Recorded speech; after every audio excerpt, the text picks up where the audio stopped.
Talk Show. Recorded live. Welcome to Camp Constitution Radio with your host, Hal Shurtleff. This show is heard on WBCQ The Planet every Monday night at 7:30 p.m. Eastern Standard Time. It is also heard on IPMNation.org Saturday afternoons at 1:30 p.m. Eastern Standard Time. That's an entity that news format, an online news format. And we recently started an account with SoundCloud, and some of the shows are uploaded. We do plan to upload many more. So SoundCloud.com, and just put in Camp Constitution. You can also hear the show on YouTube. We post some of the better shows anyway, and we think this will be a good show on our YouTube channel, Camp Constitution. And to learn more about Camp Constitution and all the things that we have to offer, visit our site, campconstitution.net. Well, folks, lots of things have happened in the good old United States in the last couple of weeks. The Charlottesville riots, and then just this past weekend in Boston. Now, let me a little background here. Boston Common. Boston was known as the cradle of liberty historically, a city set on a hill. And unfortunately, those who, the mayor and the city council, no longer believe in those concepts. In the wake of the Charlottesville riot, where a person was killed, two policemen, the helicopter crashed, and lots of people were injured, it was announced that there'll be a free speech rally in Boston, and that this free speech rally was somehow connected to the Charlottesville white supremacist. Nothing could be further from the truth. In fact, the permit to have this event was pulled a few months ago. But the mainstream media and the mayor of Boston, Marty Walsh, and the governor, Republican governor, Charlie Baker, fed into the frenzy and started talking about this white supremacist rally.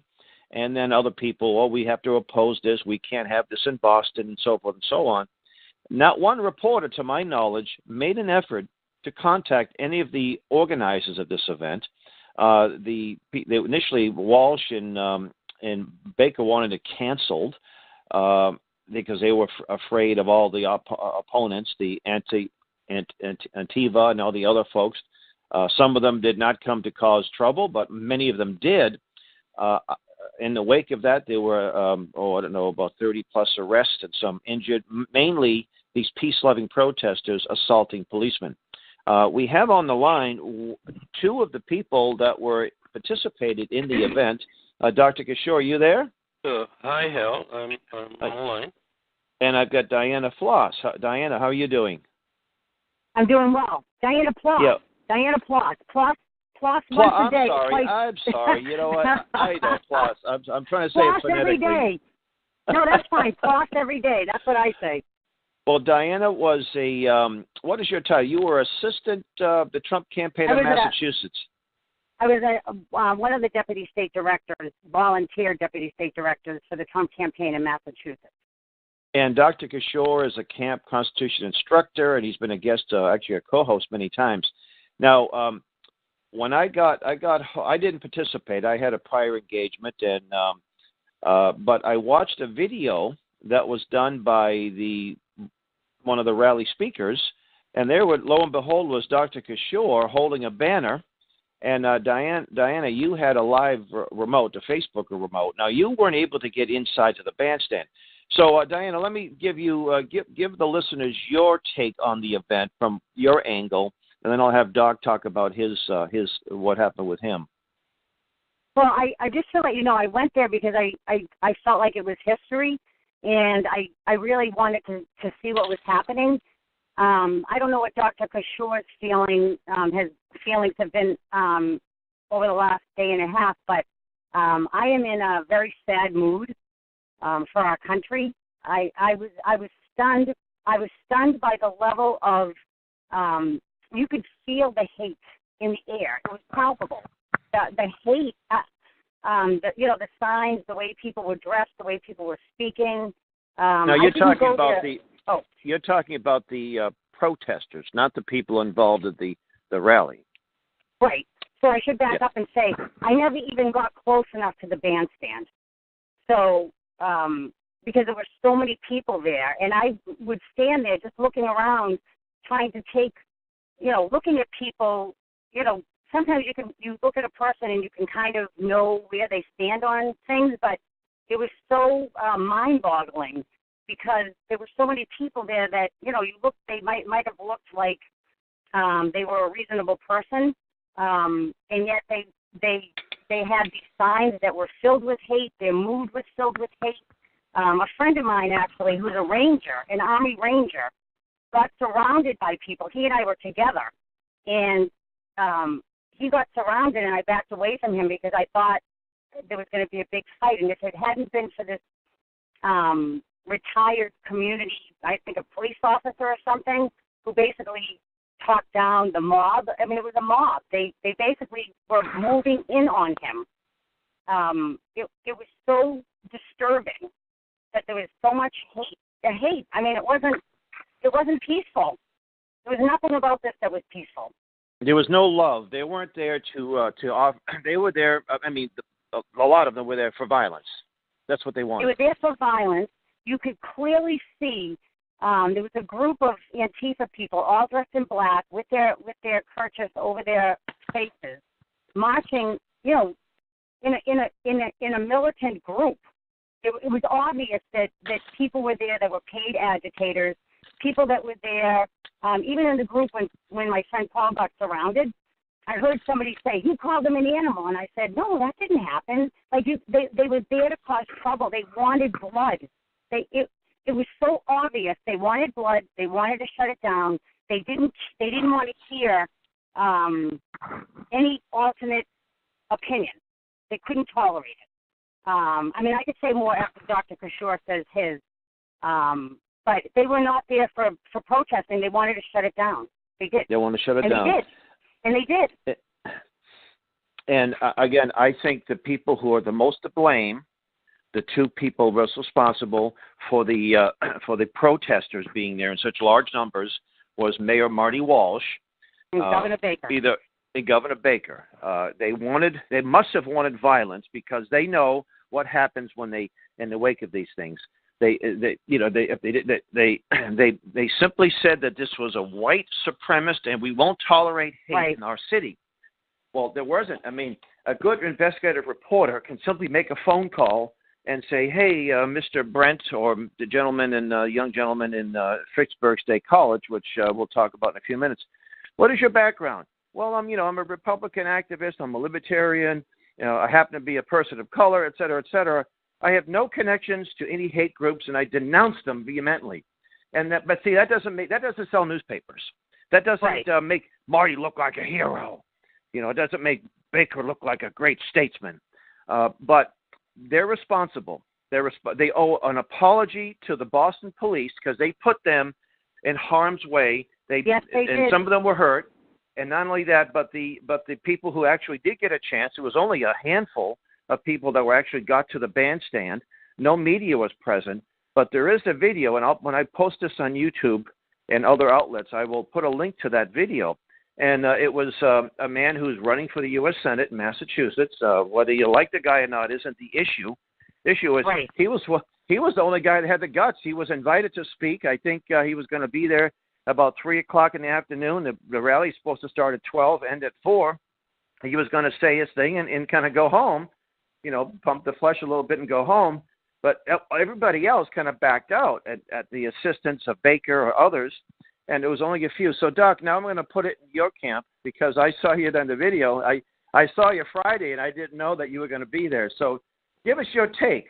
And I have to say that it takes a lot of courage to do what you did and what Shiva and those other people did, and mostly young people and the young ladies. That's right. I think the group is a good mix of Chinese, Indian, Afro-American. We had a mixed group of people who were able to make it to the bandstand, and it's been tough to get there. They closed all the gates. There was only one gate that was open. That was open only. Now you're talking about a gate that was set up, because there aren't any gates there, but it was set up by the Boston police for crowd control purposes. That's right, and we had to go from gate to gate to gate to get to the last one that was open. It was only open from from 10:30 to 11, half an hour. Those who made it, and the way to get in is through sponsorship. Somebody has to come to the gate and say, yes, let him in, and then you got in. Luckily, I was able to get in, and I think just to hear the people speak and get to know this, we are the cradle of liberty here, and we have to articulate our opinions and ideas without retaliation or censorship. What was interesting about Shiva is that his speech was about racism and historical racism, and he namely mentioned Democrats, Democrat Party, even some recent Democrats that were made racist comments, but to the mainstream media, to the political elite, and the crazy people on the street that wanted blood, they give those people a free pass. So go ahead. I just wanted to inject that. Yeah, I think the press started to try to come behind us. Nobody was allowed, and anybody who wanted to film or had a camera was turned away. So it is sort of constitutional in many ways. The protections guaranteed for free speech were not allowed. People didn't have a chance to voice. Only, I think, 2 or 3 people got in who were on the speakers list. So it started with somebody wanting to start a marijuana church, and then followed by Shiva. So I think there were only two people who got in, to voice their opinions. Everybody has the right to say what they want to say. Now, there was a friend of mine from Melfa, who was the man at our summer camp who did all the videotape, most of the videotaping. He was there to videotape the program, and he had about 6 friends. He couldn't get in. He said they weren't able to get in at all, and they ended up going. They come all the way from Hyde Park, New York, and Albany, New York, and they just went home. They weren't able to get in, and I guess there was a lot of people. Now, obviously, there wasn't going to be as many attendees on the side of liberty as there were on the side of tyranny, all those people that protested. But there would have been a whole lot more than just your little group. But when I'm watching the video, I can hear the chanting of in the background, and the hatred. Like, here are these handful of people that held up signs that said Black Lives Do Matter, yet even with that, they still wanted blood. It was just amazing. The madness of the crowd. I think there's a book called that, The Madness of the Crowd, and how easy it is to get people, normally decent people, when they get caught up in a frenzy, they're not thinking clearly. That's why it's so dangerous to have the mob action like that. Yeah, it was a mob. It was a mob mentality. If you see the videos that I posted, I couldn't do. The live stream wasn't working. I think only one live stream worked during the day, and then we had left to go have lunch because we thought it was over. And then we were coming back because of where we parked. We had to go through the common, and that's when we saw police cars rushing up Boylston to Tremont, where we ended up being, because I wanted to see what was happening. So then I was able to do the Facebook Live at that point. I don't know what time it was, 4 or 4:30, 5 even maybe. But the mobs were chasing people. They were chasing people off of the Boston Common. They were. That's what they did. They literally, there were two men who walked up there who had American flags on their shirts, and then they went this crowd followed them, and then they were saying hi to the police officers, thank you, good job. This mob, was chanting, go, get away, whatever. I mean, they were basically threatened to get off of the Boston Common. And nobody could do anything about it. Yeah, I think, Dianna is right. I think some of these people were not from our city at all. We can recognize people. We lived in this city for 30, 40 years, all of us. So we know what people are like, how they talk, how they behave. The ones I ran into at the gate with their noses covered with a bandana, their hair was all, wrapped up. They were not from here. They were very big, huge people. They were all really came here to make some well, when you're wearing bandanas covering your face, you're not there to peacefully protest. You're there because No? you don't want You to be don't think identified. so? Yeah, I don't You think so. You don't I'm think such so, a Al? I'm such a shrewd political analyst, aren't I? I mean, you all dressed in black, right? All dressed in black, wearing gloves. You don't think that they were there for peace? Well, you know what's interesting? The more things change, the more they stay the same. I was a student at the government schools in Boston during the height of forced busing. And I saw this ugliness back then. And, of course, I didn't quite understand what was going on. It took me a little while to figure it out. But back then, I remember a neo-Nazi hate bus come up from Virginia. I personally think that they were the left and the right were paid by the same people. And they came up, and because if you're against forced busing, you're now a Nazi. And their job was to cause, obviously, race hatred and further poison the well here. And then you had the Progressive Labor Party. These people were not even from Boston. They came in, and there was violence. There were people killed. There was people set on fire. There was people stoned, black people, white people. It was ugly. And so I think, and what happened in Charlottesville, I can't say that I don't have the evidence. I don't have bills of sale, but I wouldn't be surprised that it was the same thing acting out. Yes. Here is a Confederate monument to General Lee. It's been there since, 1924?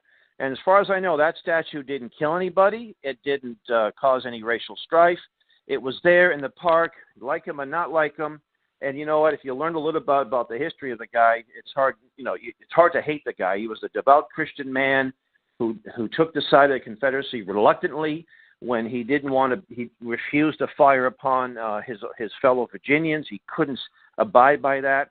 He was against slavery. He had slaves that he inherited. He freed them, and he played an integral role in the Reconstruction era, and so much to the point where they named a building in West Point after the Civil War in his honor. And during and after the Civil War, Confederates, veterans, and Union veterans got together in Gettysburg when they have the date of the battle.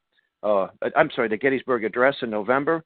They have reenactors from all over the place. They march. So there's lots of Confederate flags. They're not promoting hatred or racism. They're just promoting history. And so, I mean, I could see if you were raised in this note where people don't learn history, they could see, oh, that's a sign of oppression and what have you. Right. But I think there are bigger issues in the inner cities and the black community than Robert E. Lee. Robert E. Lee isn't responsible for single-family households, the crime that's in a lot of inner cities. He's not responsible for these things. And, get your act straight. And some of these clergy members like Al Sharpton, who, in fact, what they want to do isn't just, they're not going to stop with statues of Confederates. They want to erase our wonderful history. Yes, the greatest nation in the history of mankind, and the sacrifices that many blacks made. So what these liberal blacks, these communists, progressives, Marxists are saying is that the blacks that shed their blood at Bunker Hill, at Lexington, and and all the other wars, the Civil War and World War I, World War II, so we could finally get full equality. That is for naught. That's going to be under a Orwellian memory hole, because they were really just a bunch of losers. They should not have participated, and that's a big lie. And that's really what the bigger picture is. No, I agree. And you know what? Like sorry, Dr. Kishore. When are we?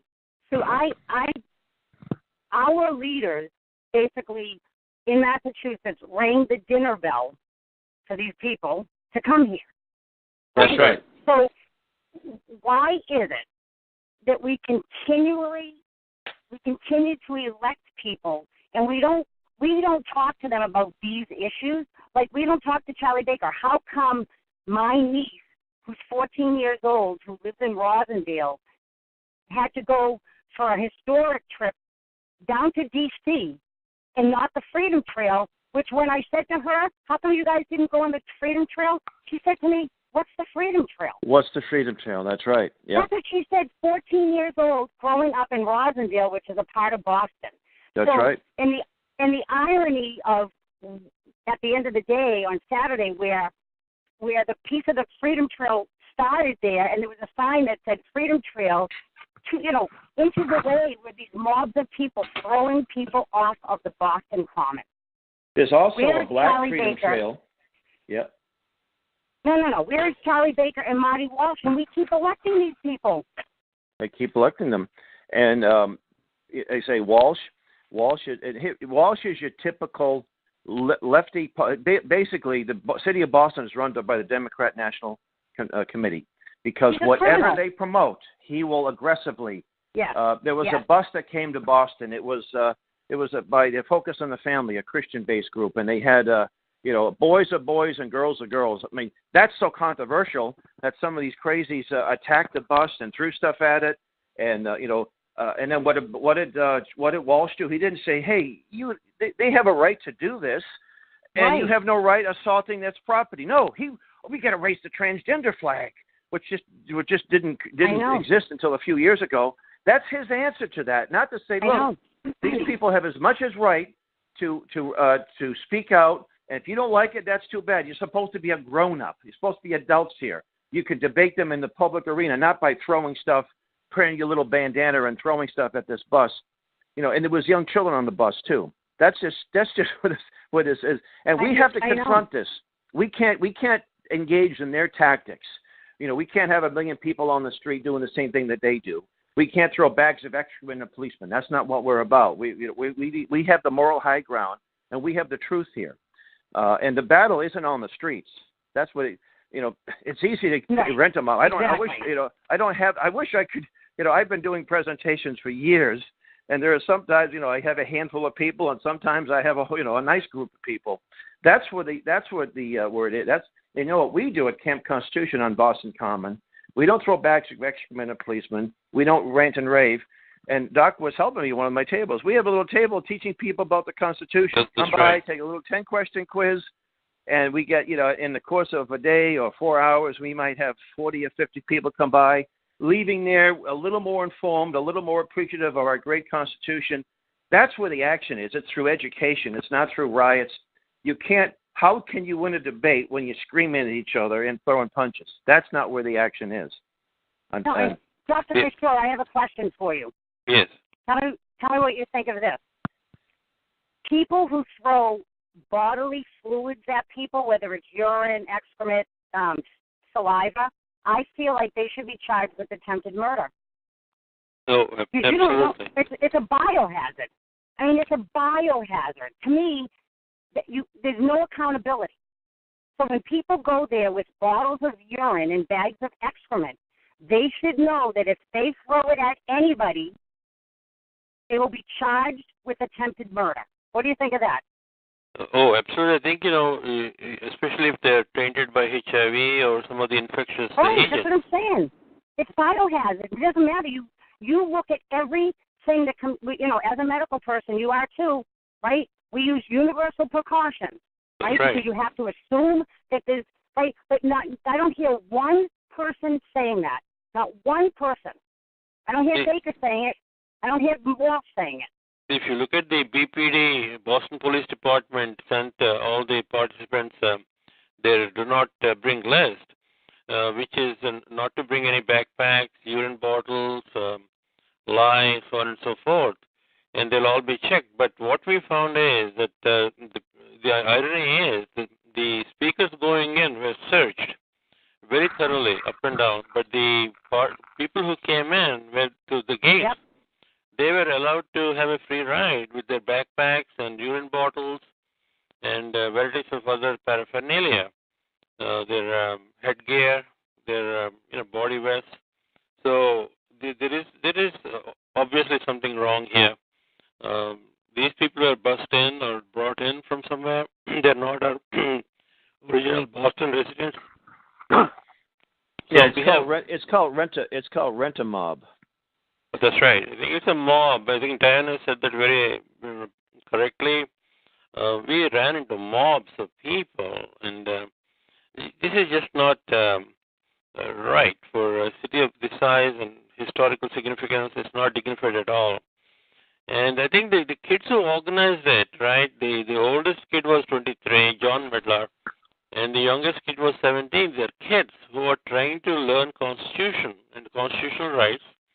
Which is so, Doc, tell me a little bit. We have about 5 minutes left.